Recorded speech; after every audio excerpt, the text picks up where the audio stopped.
నీరసంగా అనిపించడము, పని చేయబుద్ధి కాకపోవడము, ఎనర్జీ తక్కువగా ఉండడము ఇవి థైరాయిడ్ హార్మోన్ డెఫిషియన్సీ లక్షణాలు అయ్యుండొచ్చు.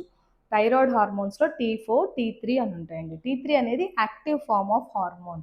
థైరాయిడ్ హార్మోన్ తయారీకి అయోడిన్ అనే మినరల్ చాలా ఇంపార్టెంట్. ఒక రోజులో కనీసం 150 మైక్రోగ్రామ్స్ వరకు మనకి అయోడిన్ అవసరమవుతుంది. చాలామంది అనుకుంటూ ఉంటారు, పింక్ సాల్ట్ తింటే సరిపోతుందా? అందులో అయోడిన్ ఉంటుందా? పింక్ సాల్ట్‌లో అయోడిన్ చాలా తక్కువ ఉంటుందండి. అయోడిన్ డెఫిషియన్సీ వల్లనే గొంతు వాపు, గాయిటర్, హైపోథైరాయిడిజం, చిన్న పిల్లల్లో అయితే ఎదుగుదల లోపాలు, వాళ్ళకి బ్రెయిన్ డెవలప్‌మెంట్ డిలే అయిపోతుంది. ఐక్యూ లెవెల్స్ తగ్గిపోతూ ఉంటాయి. ఇవన్నీ కూడా అయోడిన్ డెఫిషియన్సీ వల్ల జరుగుతాయి కాబట్టి టేబుల్ సాల్ట్ తీసుకోవచ్చు. అయోడైజ్డ్ సాల్ట్ వాడితే మంచిది.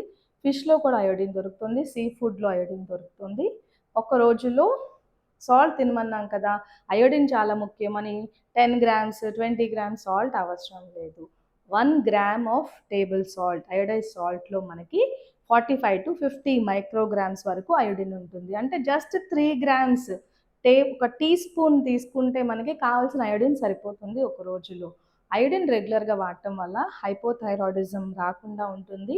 హైపోథైరాయిడిజం ఉన్న వాళ్ళలో కూడా అయోడిన్ అబ్సార్ప్షన్ అనేది తగ్గించే కొన్ని ఫుడ్ ఐటమ్స్ ఉంటాయి.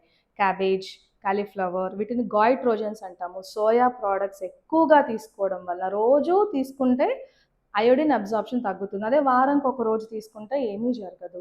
ఎక్సెసివ్ ఇంటేక్ ఆఫ్ గాయిట్రోజన్స్ అంటాం. అవి తీసుకోకుండా ఉంటేనే అయోడిన్ అబ్సార్ప్షన్ బాగుంటుంది. హైపోథైరాయిడిజం ప్రాబ్లమ్ని ఈజీగా సాల్వ్ చేసుకోవచ్చు.